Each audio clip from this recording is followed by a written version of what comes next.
Real JP Multimedia, proud sponsor of the Nerdball Podcast. Here to help you with all things audio, video, graphics, photo, web design. From weddings to real estate, commercial business to private use, we offer a big variety of services for almost any budget. And if we can't do it, we will find someone who can. Find us at realjp.com. That's REELJP.com. Real JP Multimedia.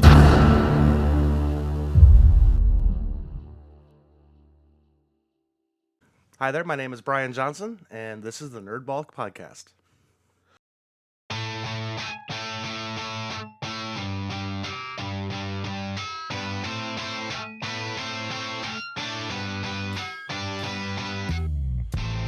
This is the Nerdball Podcast with Lorenzo Melcher. Perfect, Brian. Thanks for coming on the podcast. My pleasure.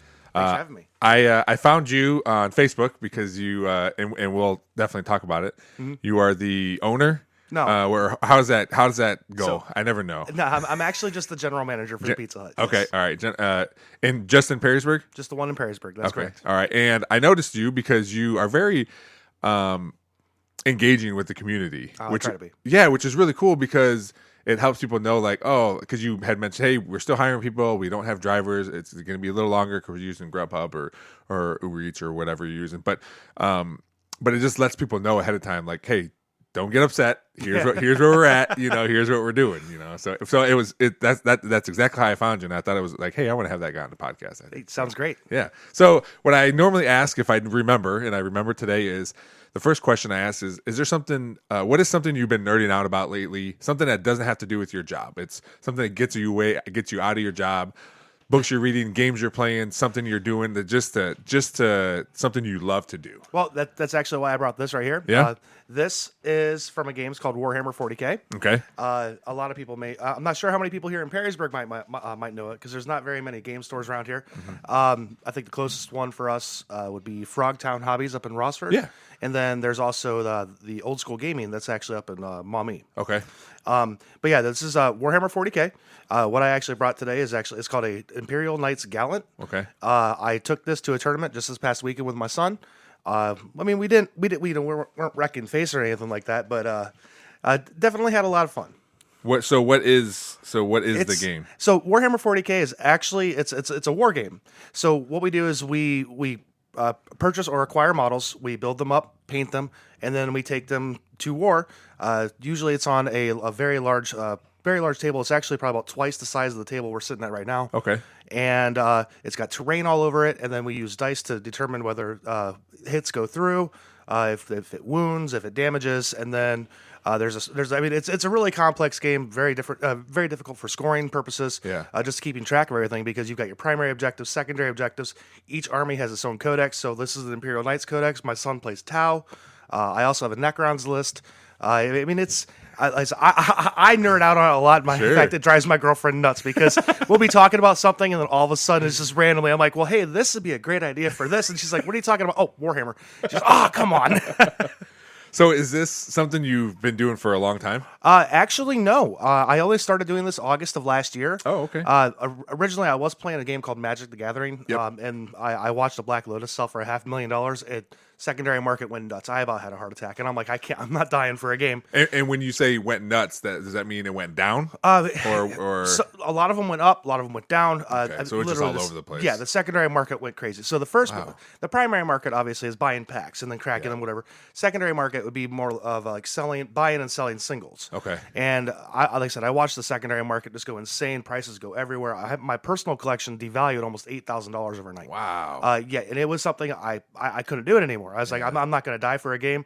I've got 40,000 cards, and I just watched them devalue by $8,000. I'm like, I can't do this. Yeah. So I sold it all, and I got into Warhammer, and I haven't looked back. Yeah. Because it's a great bonding thing. My son, I was just my gonna son say, plays. yeah. My daughter, she tried to play a little bit. She's just not that interested, but that's cool because she likes to play. She likes to paint too. Oh, so okay. Yeah, so they get to help paint. My son and I get to go play. Yeah. I mean, it's a great experience. Yeah. So it's not just your son; it's everybody. Then that's Yes. pretty cool. Yeah, because that's one thing, and we talked a little bit before the podcast. That's why I like with Pokemon with my son, because we open cards together, or he plays the video games and we'll talk about the games and that kind of stuff. Or if I'm on TikTok and they'll be on there like secrets to the games, and I'll show him, and he'll do all these things. So it's pretty cool, and that's. I would imagine that's a big reason why you do it, is because, like you said, it's a bonding thing. Oh, absolutely. Yeah. I mean, just being able to find something that's in common, especially with my son's 13 years old now. Yeah. So, I mean, just at least something that's in common, because, I mean, I'm almost three times his age. Yeah. And it's a little difficult at times. Oh, for sure. Yeah. Yeah. For me, it's like I said, Pokemon, it's sports. He plays a lot of sports. My daughter does too. So even my daughter, every once in a while, because I've coached her in a few things. Like I say, hey, go brush your teeth. She goes, all right, coach. like she just she kind of just messes around, but it's just you find what you can find with your kids, and as they get older, my kids aren't teenagers yet, so I'm sure that'll change. Or hey, I don't like doing this, or I don't want to open Pokemon cards anymore. I was like, okay, well that doesn't mean I'm not going to still do it, like so it's just evolving in things, right? I would imagine when your kids were younger, it was just different things, and now it's Warhammer. Now it's Warhammer. Yep. Yeah, that it sounds, the way you explained it, it sounds very complicated, because I didn't know it existed until today. It definitely can be, yeah. Is there big tournaments and stuff that that you travel to, or you can travel to? Well, they do have, usually they call them the GTs. Well, there's GTs, and they have, like for me primarily, I go to this called an RTT. Don't ask me what the acronym stands for. All I know is it's a singles tournament. Okay. And then this past weekend, it was actually Saturday was a teams tournament. So I brought my knights, my son brought his Tau, and then on Sunday we actually had the singles tournaments. So we each had our own individual armies, not working together, and there was the opportunity. I mean, thankfully we didn't actually come up against each other, because I'd have felt bad, stomping him into the ground. But at the very least, it was good to actually see, all the different teams, because for the teams tournament there were, oh my gosh, I think there was 12 teams there, so 24 people, and then for the singles tournament, I mean they were booked out, so I mean I think there were 32 different players. Okay. So do you enjoy playing a singles? I'm gonna leave, because I think the answer, if I would give you all three, I think it's the teams, because you like being with your son. But do you enjoy playing the singles by yourself or watching your son play? Which one do you enjoy more, do you think? Well, thankfully with my Knights Army, I have a low model count, so it's either I win quick or I lose quick. Okay. And it's kind of, I get a little bit of the best of both worlds. Okay. So I actually get to play, and then when I'm finished, I get to go and observe what my son's doing. Nice. That's good. That's a good answer. It is. Yeah. Wow. That's so. I want to go back to these models. Sure. So the model comes like just bare. Like you guys have to do everything. It comes in a box with all the pieces on sprues. You have to cut the sprues out. Okay, like a car. Like I used to do like a model car. models. Yeah, absolutely. Okay. Yeah. All right. But so it's all like white or black or whatever, and then you got to paint and do everything. Absolutely. That's amazing. And this was all painted by hand. No airbrushes, nothing like that. Really? That was one thing. So when I used to do car models, I worked at I worked for a body shop, so I would bring my car models in there, and like I'd use their paint and everything. Like have these little things. I had airbrushes and stuff too, but I use actual car paint. Oh wow! And I got into it because I had everything accessible to me. Like I didn't have to like buy these things.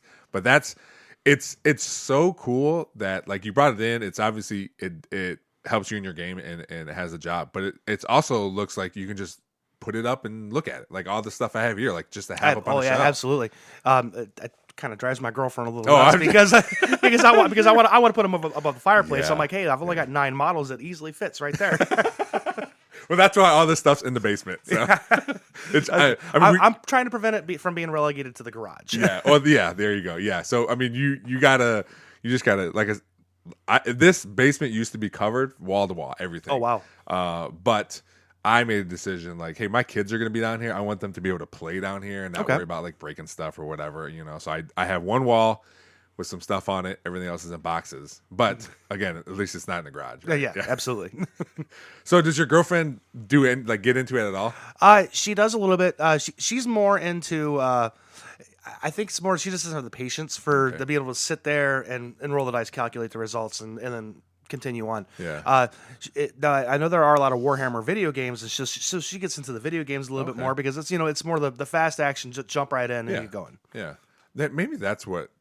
Because when you said Warhammer, it sounded familiar, but the game didn't. So maybe I've heard it because it's an actual game you can play. Oh, there's quite a few of them actually. Okay. I actually just downloaded one on my phone yesterday. It's a Warhammer 40K Freeblade. Basically, you take control of a knight, and then I mean, you don't actually get to drive it. It pilots itself, but I mean, you take control of its guns. Oh, so okay, which is the main part of it, anyways. Yeah. So I mean, and that's a fun game. Yeah. Okay. And you talked about your card. What are the cards? Magic the Gathering. Magic. Yep. So you had a bunch of cards. So that must have been you've been doing that for a long time, right? I started originally with Magic back in 1997. Okay. And I've left, come back, maintained some bit of a collection. I think I maxed out around about 45,000 cards. Yeah. And I think the biggest, I would say, actual value for my cards probably would have been, it was in maybe about $18,000. Okay. But like I said, it was just losing so much value all at once. Yeah. That I mean, it was an actual physical pain. Sure. I'm Yeah. like, I can't do that. Did you when you? I'm assuming you went to tournaments and that kind of stuff too, playing Magic the absolutely. Gathering.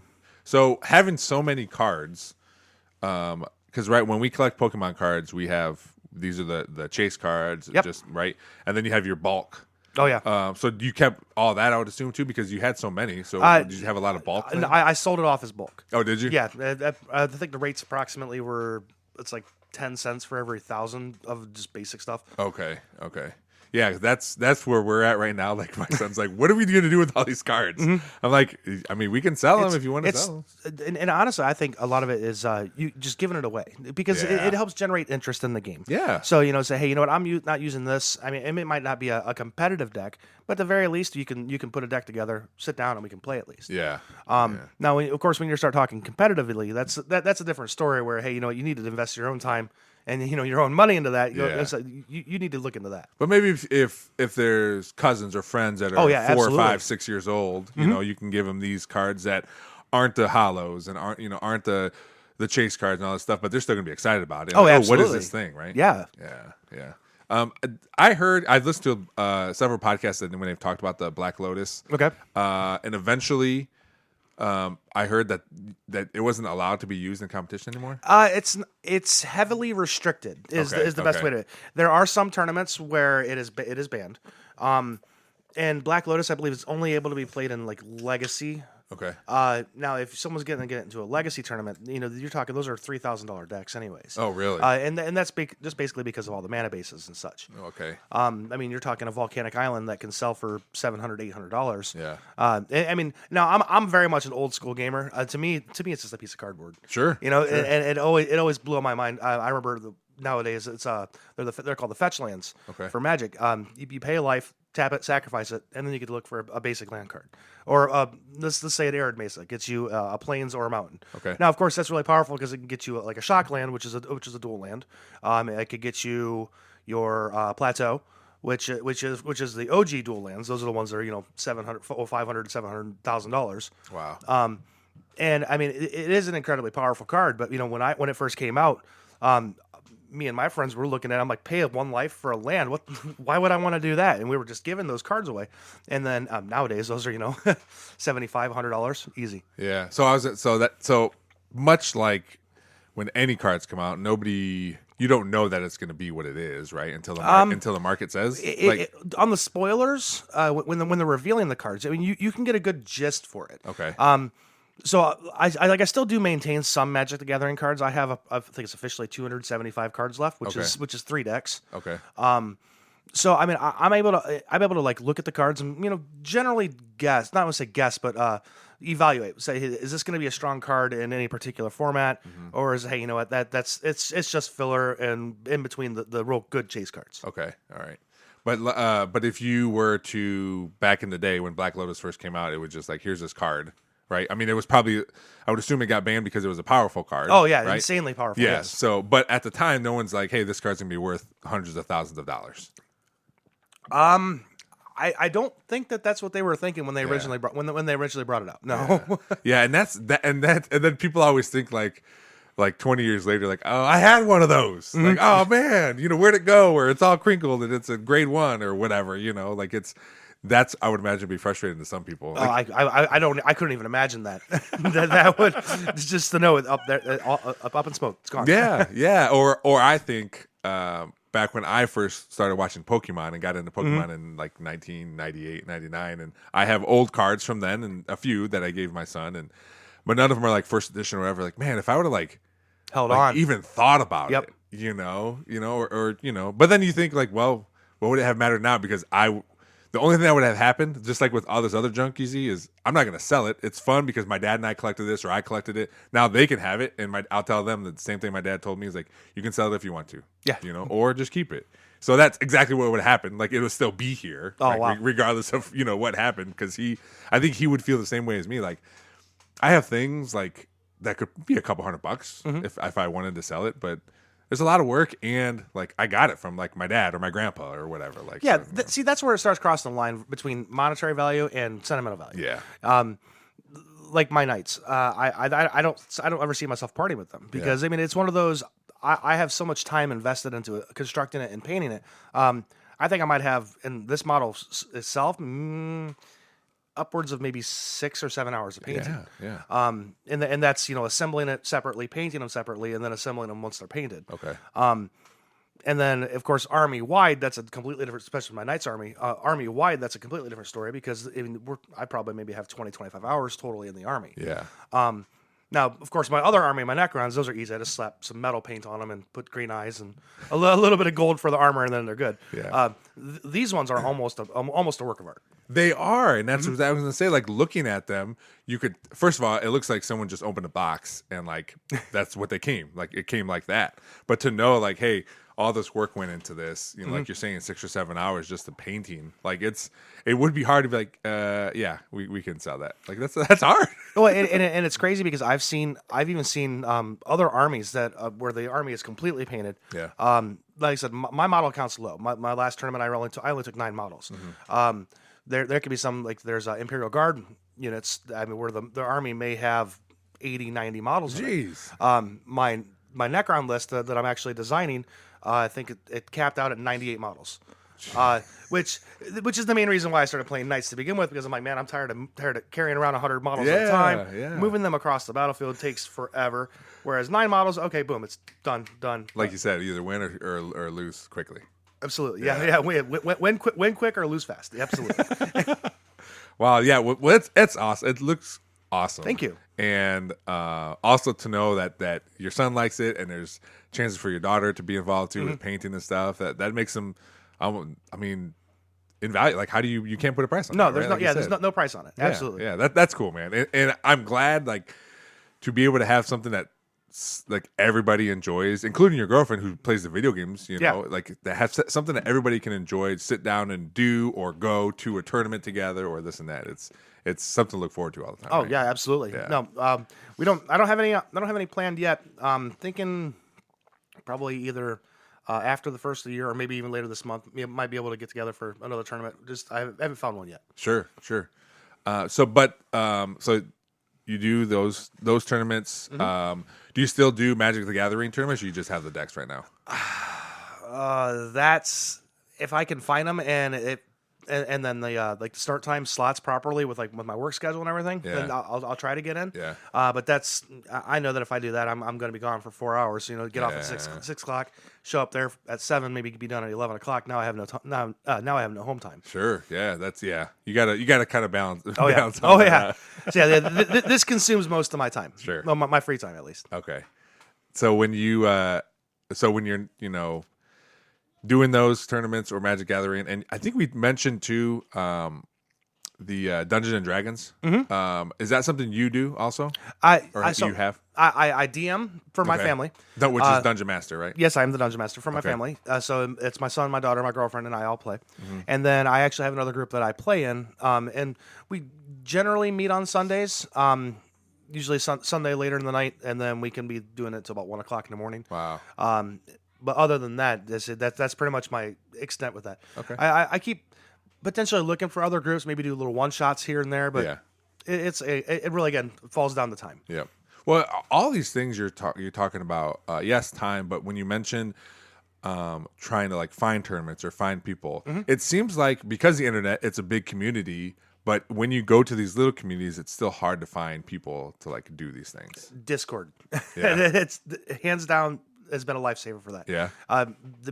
Just the ability to be able to reach out to 3 or 4 different stores that I know are within easy driving distance, and be like, hey, listen, I'm looking for a game. Is anybody up for a game? It makes it really, really easy. Right before the tournament, I think it was on Thursday last week. So on Thursday last week, my son and I actually went up to the Toledo game room and met up with 2 people. Okay. And we actually just had a little practice run just to get our battle tactics down for the tournament. Oh, okay, nice. Wow, So the internet, I had a guy on here, Keith Bergman, a few weeks ago. And I think I saw that one. Yeah, he puts together really old computers, and Yeah. I told him, I was like, man, if it wasn't for the internet, like, you wouldn't know anybody that does this. Oh, kind of no, stuff, absolutely right? not. It helps so much, and I think that's a good thing about the internet is it keeps those communities together, and like-minded people find each other. Oh, absolutely. Right? Yeah. I mean, and especially I should say recently, probably since almost even 2020. Oh my gosh. Not 2020, like 2001. Okay. I know I'm getting old. I was born in '85, so Me too. We're good. You're good. Probably, yeah, I would say so. If memory serves me correctly, it was right around about 2000s when the internet started Yes. blossoming. Yeah. Well, a whole lot better. Yep. And I played Magic prior to the internet being widespread, everybody having access, everybody having a cell phone to be able to reach out and connect with anybody.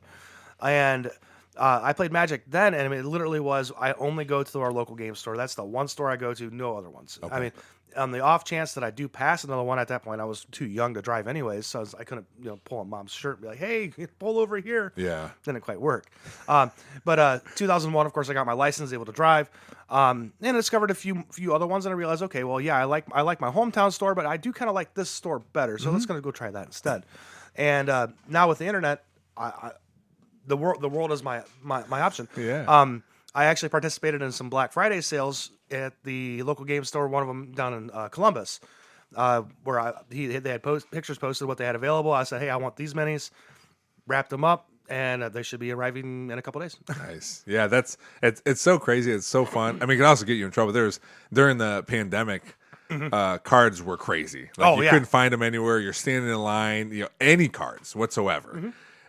So when I would find them, what I found on Twitter was when you can hit the little bell or whatever it is, and then whenever somebody tweets, it sends a notification to your phone. Yep. So I found one. It's called Poke Drops, and anytime like cards were on sale, or they found these here, or these were going out, or you can pre-order this or that, like I'd get a tweet. And oh, wow. And so I would be able to get stuff. PokemonCenter.com was a huge website that I used, but I was able to like get things and be able to get through like not having to stand in line and still be able to open cards. And because of this pandemic, especially at the beginning, like you couldn't do anything or go anywhere. So we had to we were trying to find something to do. And that was like a huge thing, be able to find cards. And now, I started this because you can get in trouble with how easy it is to buy stuff sometimes. Oh, yeah. Like, oh, this is such a great deal. Well, you just bought, $200 worth of stuff last week. That was a great deal. The one-click buy. Yeah. Yes.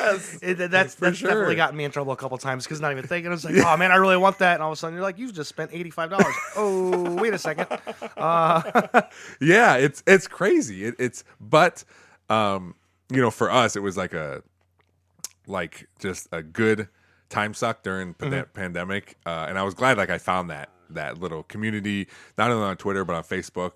There's just people like, here's all these cards, or people selling cards, or people, giving away stuff, or you can enter these drawings and all this kind of stuff. So it was like a huge time. Now everything's crashed down to earth. Like you can find any card you want now, almost any packs, right? So there's a big difference, and that happens so quick in a matter of 2 years. Biggest hint, especially when looking for cards, never buy packs. Buy singles. Yeah.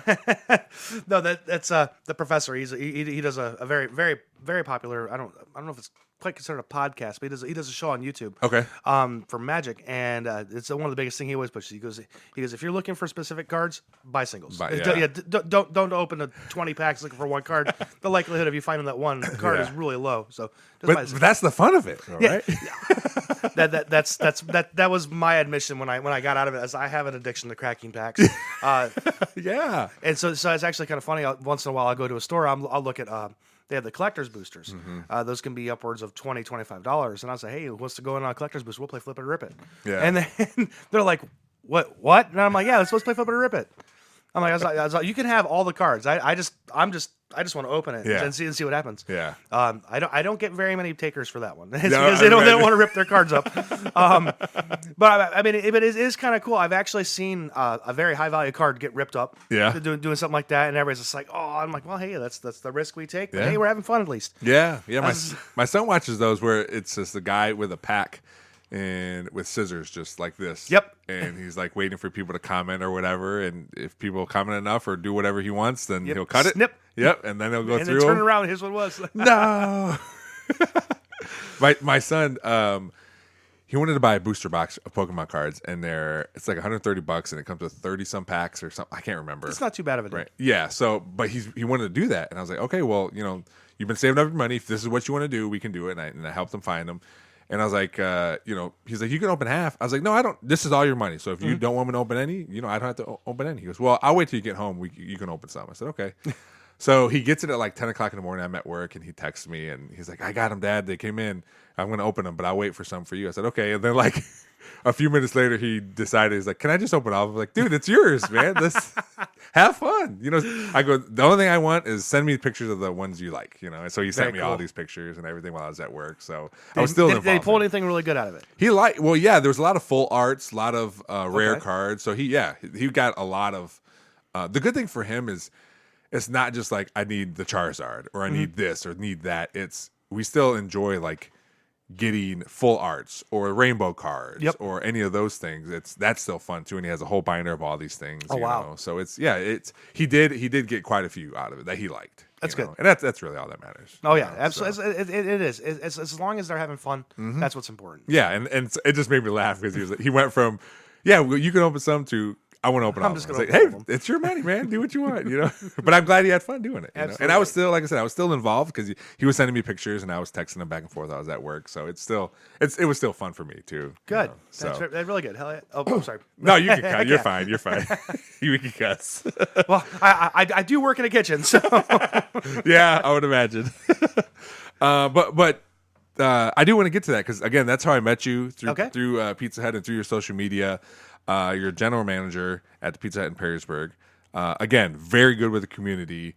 Something that is not required. Like a restaurant doesn't have to do that, No. right? But you're also getting ahead of any potential issues that customers might have. I try to. Absolutely. Yeah. So what was is that why you started it, or did it come did you get a complaint about something like, hey, I could probably do something about this? That's Preemptively. that actually is a really good question. I sat there and that's actually just a few weeks ago. I thought about that. It's like, what exactly caused me to start this? Yeah. And really, it was just more of the need to, hey, you know what? I have some problems here that Pizza Hut itself isn't going to be able to help me with. And I can't sit here and rely on people just to randomly put an application at jobs.pizzahut.com. Yeah. That's not a good way to do business. Now I'm already talking with all the DoorDash drivers when they come in. Hey, I just let you know I do need drivers. This is what I can offer you instead.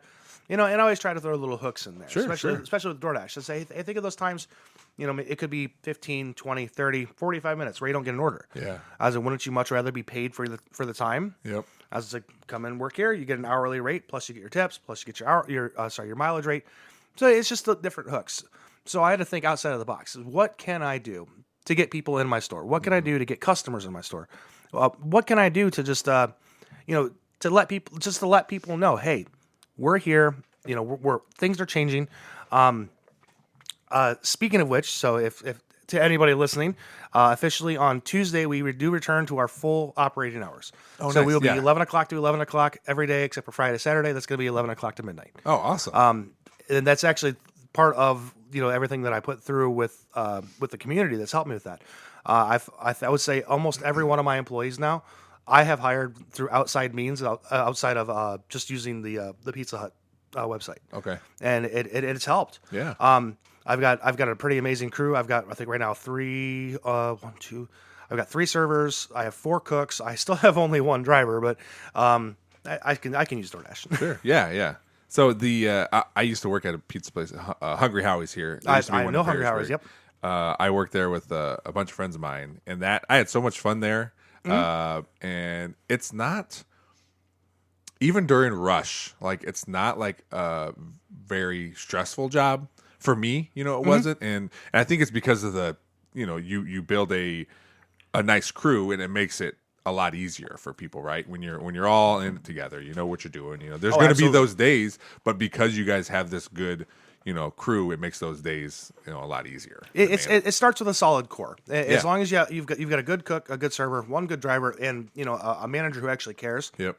I mean, you're talking 4 people can rock even one of the busiest nights because as long as everything's prepared correctly, the cook can be on the make table, the manager flipping between cut table and the counter, or the server helping with the counter, possibly the cut table, driver helping on cut table or make table whenever they're in the store. Yeah. And then of course everybody doing dishes. I mean, you guys can rock out. They could rock out a $2,500, $3,000, $3,500 night. And that's and also for people, if people don't understand, you can only make pizza so fast, right? Because the oven only goes one speed, right? Otherwise you're gonna have uncooked pizza. I actually ran into that yesterday. Yeah. Due to some unfortunate circumstances, I ended up being by myself from opening until about almost 2:00. Oh no. So I had to withstand the game rush. Yeah. I had, I think, 2 of our busiest hours like consecutively. So we did almost half our sales forecast in 2 hours, and I did it by myself. And as much as I could run around, I'm still have to be apologetic. Say, hey guys, I'm really sorry. Sorry it's taking so long. It's only me here. Yeah. And that's what I'm really thankful for a lot of people in Perrysburg, because they're very understanding.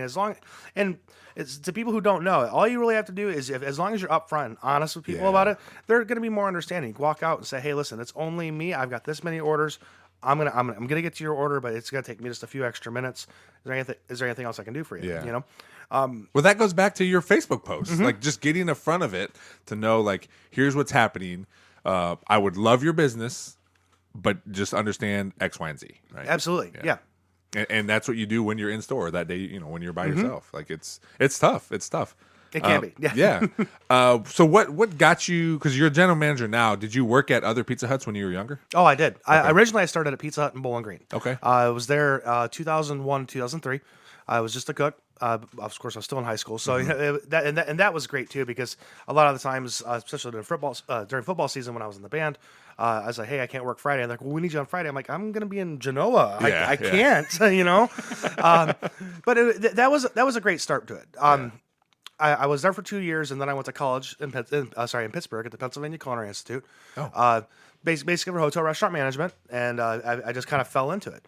I was a server at a Pizza Hut in Pittsburgh for about a year. I was a shift manager back here in Toledo after college. So I worked at, most of the stores that I've worked at here in the Toledo area are no longer there. Okay.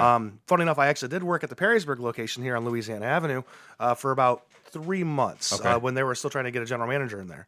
That was the old style they had. They still had the salad bar. Their cut table was like completely closed off in this weird little room thing that they had. It was weird.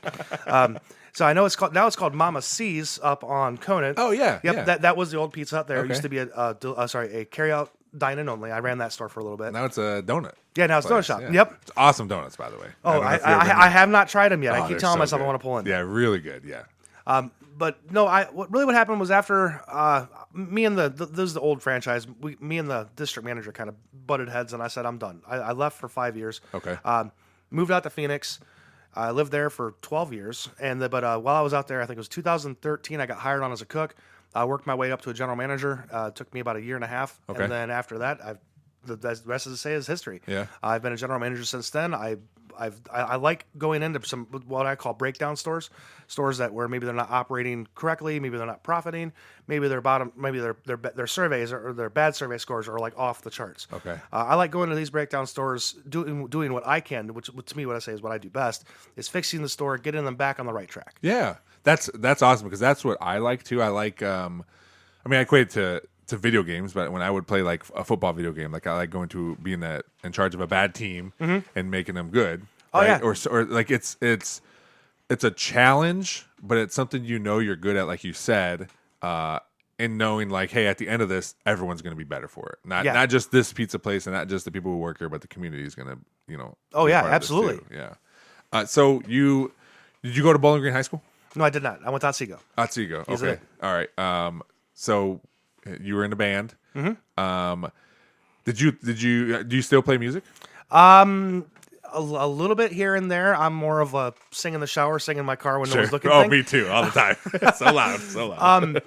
I've been self-teaching myself a little bit of piano. Okay. My fingers, unfortunately, just don't like me, so it's hard for me to get that. I've tried guitar. I don't ask me ever to do that again. What'd you play in at I was Otsego? I was percussion. Okay, all so right. I my freshman year, I was the little bass drum and worked my way up to what we used to call it Big Bertha. Okay. But the big bass drum. So Okay. so when we're doing our cadence, marching, just marching down the street, I'm the one you heard. Yeah.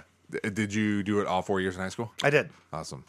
That's so I played football. Mm-hmm. So when you were talking about Friday nights and everything, I understand that. You know, like, hey, we want you to be here. It's like, sorry, I got other things to do I here. can't, You know, yeah. I got other responsibilities. I always tried to razz a little bit about the football players, because especially at Otsego, the cheerleaders would ride the football bus, but they're all the way up at the front. Yeah. It's just like, man, why would I ride the football bus with a bunch of guys? I could ride the band bus with my girlfriend, and it'd be so much better. Yeah. Did you have football players that were also into band? Because I know there's some schools, especially smaller schools, where they were, where they man. would do that. Because I don't think when I was going through, I don't think we did. I know it's more common nowadays, Yeah. but yeah, back then, no, I don't think there was. we had one this year Mm-hmm. in Perrysburg. We had. I remember seeing one when I was in high school. I think it was Bowser. Like we were going in halftime, and there was a kid out there. He just had his helmet off, Yeah. but he had his shoulder pads, everything on. Playing whatever instrument he was playing. But I thought it was cool because for me, I want kids, especially in high school, just experience everything you can. Absolutely. Obviously, there's going to be times where you can't do certain things, but do whatever you can. Like we had our kickers also played soccer, so like they were able to do both because they wanted. Makes to, sense. Yeah, they were able to do both and excel and be excited about it. It reminds me of the Replacements. Yeah, yeah. We did have they weren't that bad, but there has been kickers where they're just like, all right, you can kick the ball well, you're just a little not quite a football player, but you're like the kicker in their Replacements. There's no high school kids smoking on the field. Oh But, yeah, I hope not. but they're in their own little world sometimes. But hey, just put it through the upper hatch, will be good, right? Oh yeah. So how long have you been general manager at the store in Perrysburg then? I took over the store at the beginning of June. Oh, okay. Yeah. So it's a newer thing for you. Yes, it newer, is. Right. Okay. And you came from Arizona? No, prior to this, I was actually living just outside of Columbus. Okay. It's funny enough, it's actually a town, or I should say, a city bigger than Bowling Green. It's Newark. Okay. So about a half hour east of Columbus, and then the 2 years prior to me coming up here, was it 2? Yeah, 2 years prior to me coming up here, I actually launched a brand new Pizza Hut. Oh, wow. And that's a completely different experience there, because we're talking ground up. Forecasting is impossible because I'm like, well, I don't have any prior year sales to go off of. All I can do is go off the last 4 weeks, and if there's anything special these last 4 weeks, like, hey, we just opened, that means I can't Those numbers forecast are going to be a little again. skewed. We had a lot of fun with that, because we launched the store.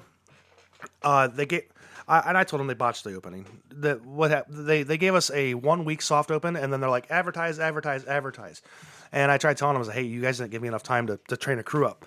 You give me a few of your, and I don't mean to say it like this, but you give me some of the cast-offs from the other stores that weren't trained, expect me to train them, and then have them ready to run.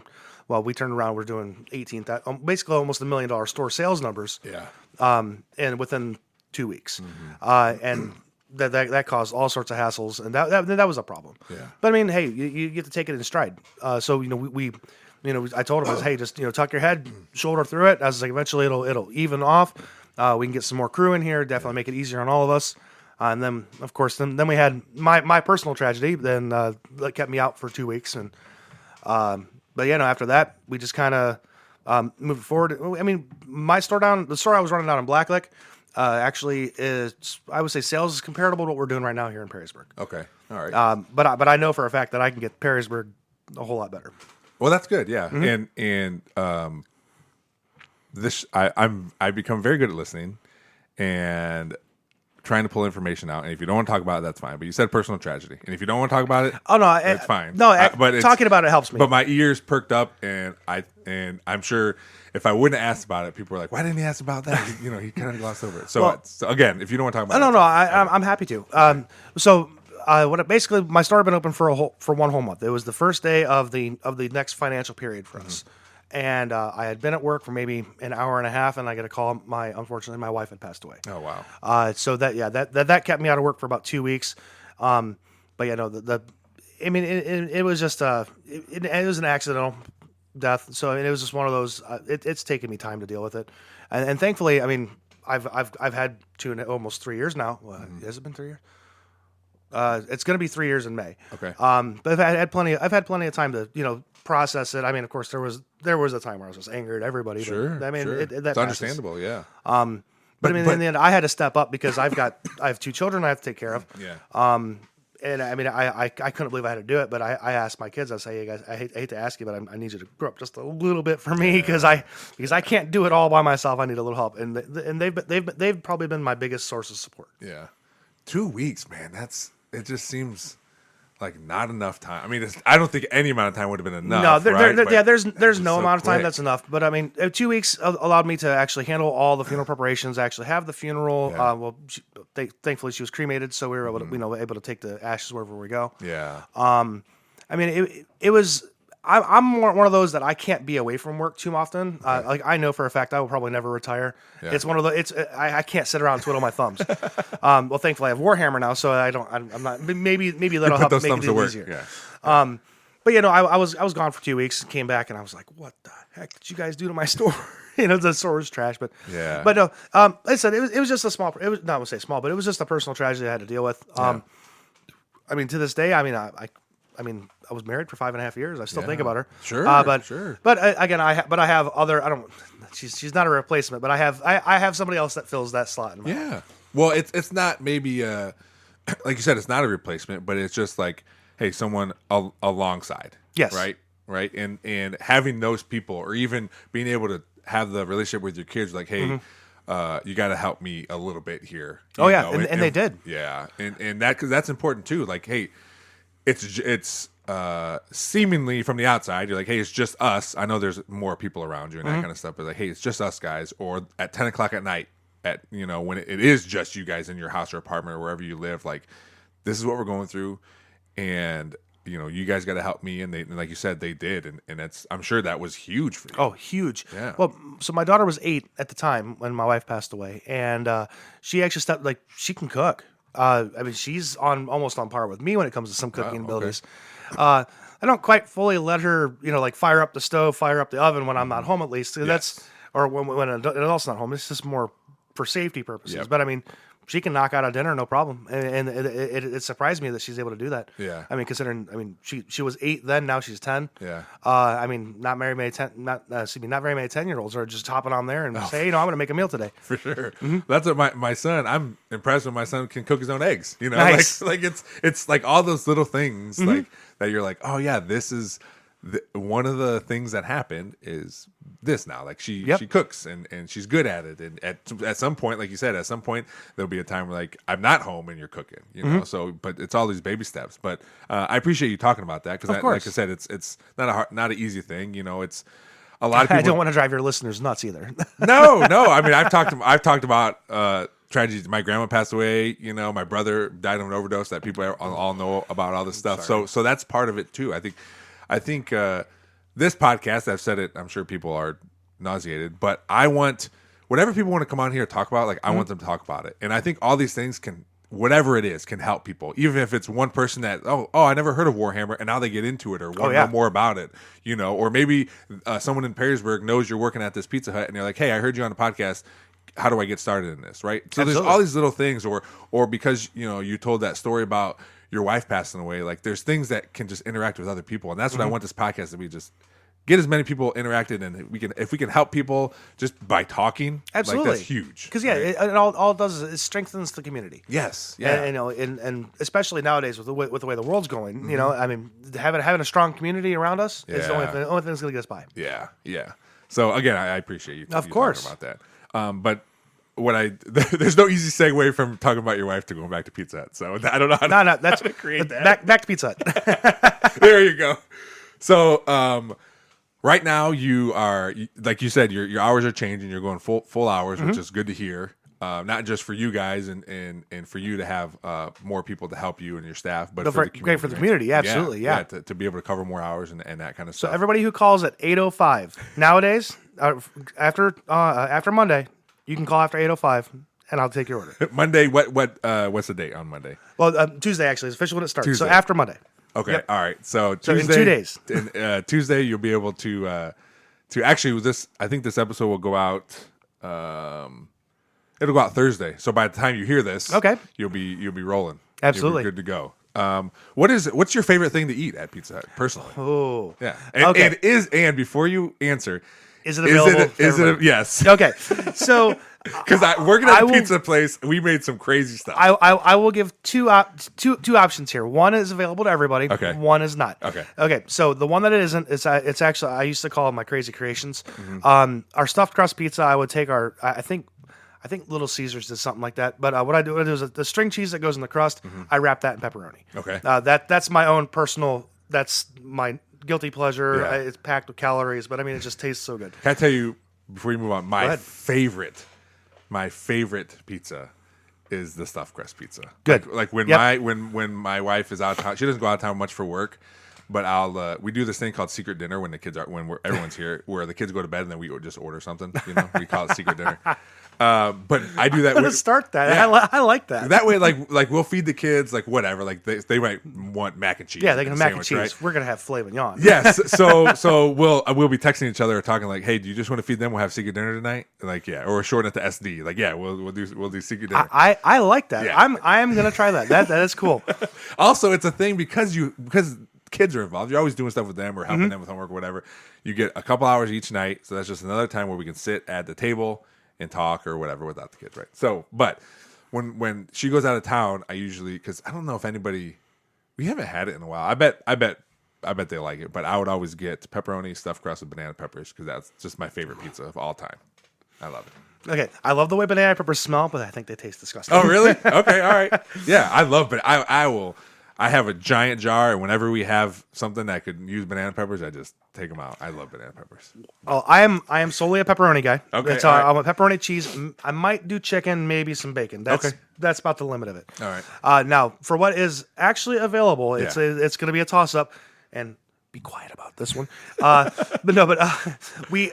My store has actually chosen to be one of the test kitchens to bring the Detroit style pizza back. Okay. The Detroit style has long been one of my favorite ones. It's just that vine ripened tomato sauce goes on top. Okay. It just ties the whole all together. Yeah, because my kids are always like, "Where's the cheese?" You're like, "Yeah, it's there. It's just underneath." Yeah. So basically, how a Detroit style is built, it's dough, cheese, toppings, a little bit of cheese on top, and then sauce after it comes out of the oven. Okay. The Detroit style runs a very close neck and neck tie with one of our newest products is the melts, which I know a lot of people have probably already tried. We actually sell quite a bit of them nowadays. But the melt basically is a thin and crispy. We cut the dough in half.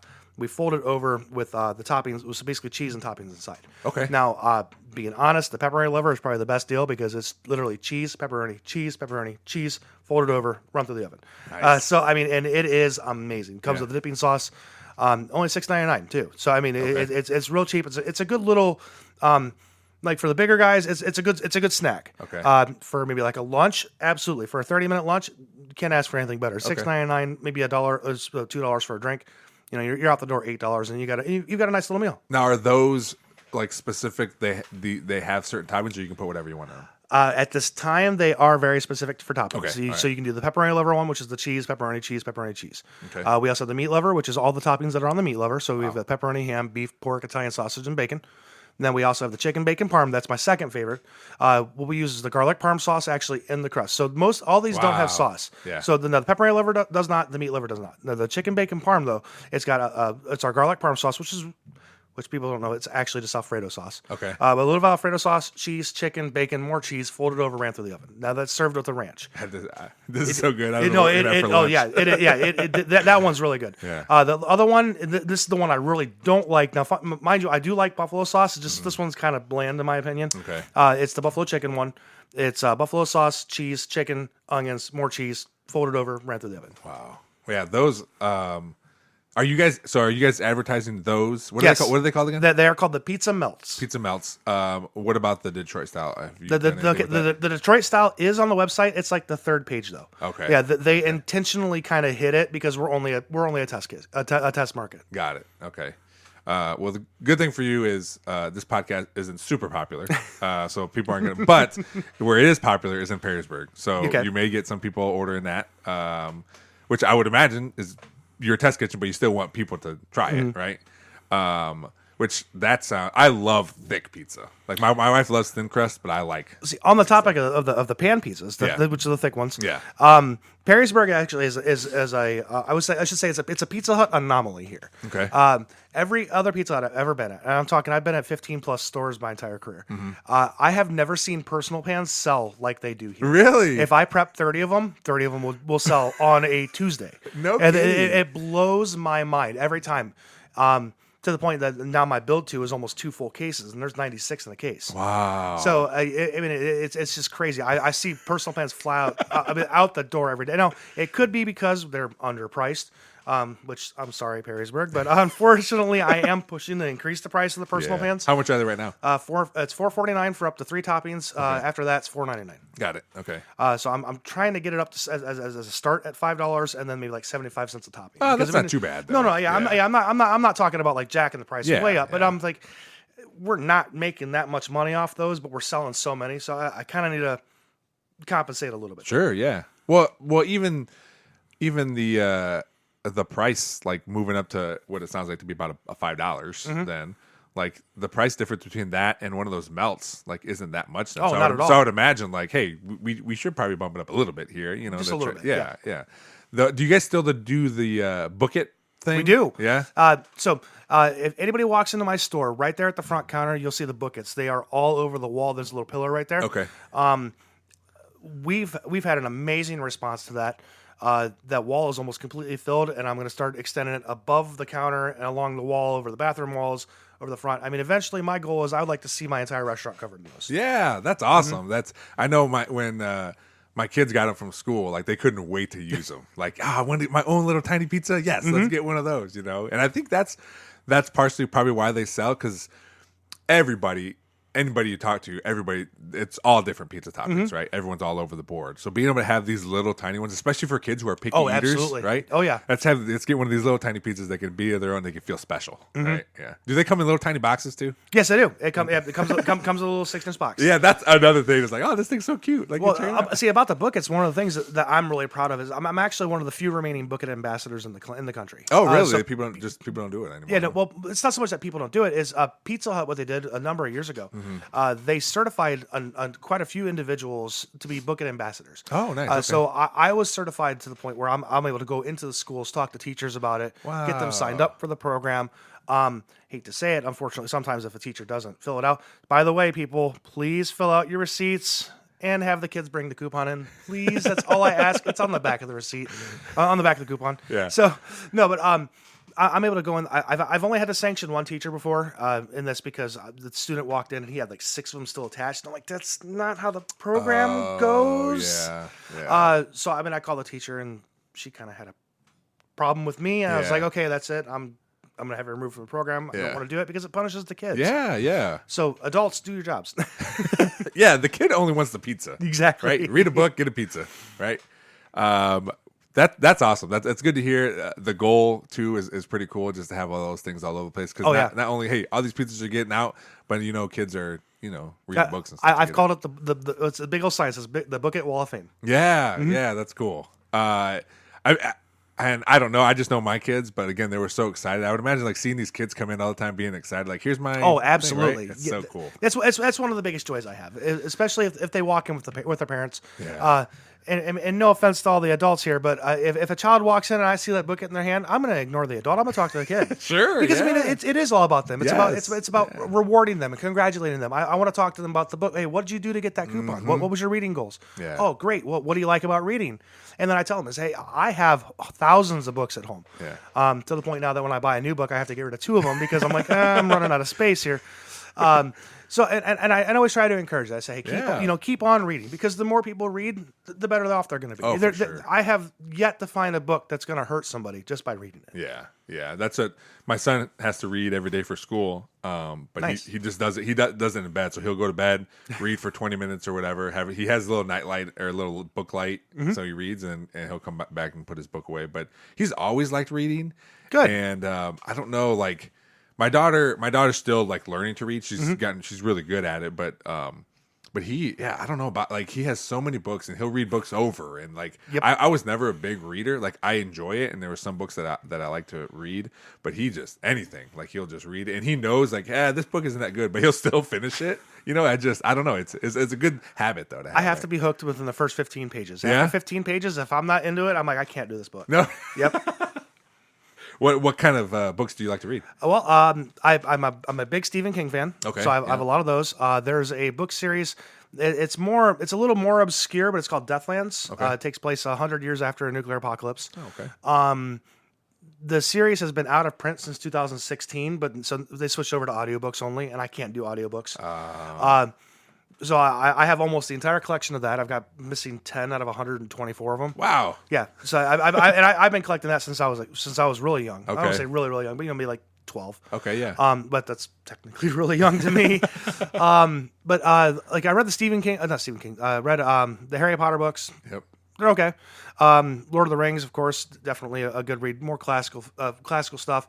Dante's Inferno is a read that I would definitely suggest to maybe like teens. Okay. Definitely not little kids. You know, talking about hell is not really, or I should say, describing it is probably not what little preteens are rereading. Yeah. And then of course I've branched out into a few other things. There was an anime, it's a horror anime called Another. I actually purchased the book for that one just because I wanted to see how the book compares to the anime. Oh yeah. And it's definitely not a bad read. Yeah. It's just got to get used to like a Japanese writer versus an American writer. I mean, it might be written in English, but it's still has some more of those the foreign nuances in it. That you have to get used to. Yeah. Hey, I would imagine it's like, but after you're reading, after a while, you're. Oh yeah, you fall right into it. Yeah. Yeah. That's cool, man. That's man. It's good to hear that you're like you fill your time with things that you want to do, right? But also things that you and your family can do. So it's good to have such a good work-life balance. Now, for you being general manager, it might not be like that all the time, because if someone calls off or whatever, you're at the store by yourself, like you have to do these things. But to also know, like, you make a point to be like, we're doing these other things. Yes, absolutely. It can't be work all the time, and that's really important, I think. But my biggest thing is if I'm at home. Well, I found out. So I bought my parents' house, or I am buying my parents' house. Is the better way to put that. Okay. If I'm at home, my cell phone doesn't get reception. I have one of those copper roofs, so it blocks also. If I'm sitting in my chair, nope. Someone could call. I've had a couple times where they send a message, "Hey, I called you 3 times. Why aren't you answering?" My phone's been sitting right next to me. It hasn't rang once. Sorry. Yeah. Wow. So before we go, is there any? I don't know. You talked about your hours. You talked about what you're selling, the new stuff, the melts, being a test kitchen. Is there anything else you want to tell the community, like if there's deals coming on or things you want them to know about Pizza Hut? Okay. I could say this, and this isn't just Perrysburg. This is the region wide. So my franchise has 17 stores. We have north of 8,000 of those triple treat boxes. The triple treat box is was 2 medium, 1 topping pizzas, breadsticks, and Cinnabon mini rolls. It's $25.99. Okay. It's an amazing deal. It comes in a big red festive box. Yeah. We have over 8,000 of these boxes. We're trying to get rid of them. We have only until the end of the year. Oh, so, wow. $25.99 gets you 2 pizzas, breadsticks, and Cinnabons. Pretty good deal. Yeah. And of course, you can upgrade those pizzas. You can change them to, you can do any dough. Of course, the pan dough is $1 more, but any dough, and then you can upgrade them with additional toppings. Whatever you like, I'm happy to make it. That's awesome. Yeah, that is a good deal. I remember this is a long time ago, and I want to say it was Little Caesars, but there was this thing. I as a kid, it was this giant pizza in a giant box, Bigfoot pizza. Yeah, and it was a Pizza Hut. Yeah, yep. It was huge. So and it has as been a kid, succeeded by the Big Dinner box. It has okay. It was almost the exact same box, but you can get what's very similar to the Bigfoot. Just get it's called the Triple Play Big Dinner box. It's 3 pizzas. Wow. Yep. Man, they get the more pizzas you can. Here we go. Absolutely. Well, Brian, I appreciate you coming out here, man. This is awesome. This is the perfect podcast, man. We talked about a lot of different stuff. And I'm happy to be here. yeah, and we're gonna, we talked a little bit about doing some stuff, possibly doing some things at Pizza Hut and that kind of stuff. So Yeah, absolutely. So we'll stay in contact. But this is awesome, man. So I appreciate it. Hey, thank you very much. Thanks for having me. Thanks everybody for checking out this episode of the Nerd Ball Podcast. Please rate, review, and subscribe wherever you're hearing this, on any of the podcatchers, on YouTube. Hit that subscribe button so you never miss an episode. We're coming at you 2 times a week now, audio and video. Check us out on all the social medias. Just search the Nerd Ball Podcast on Facebook, Twitter, Instagram, TikTok. We're out there. Gmail is the nerdballpodcast@gmail.com. If you want to shoot us an email, we'd be happy to get back to you. Thanks to Real JP Multimedia, Cuttlefish Graphics, Perrysburg Junior High STEM Lab, and Big Daddy Graphics for helping out the podcast.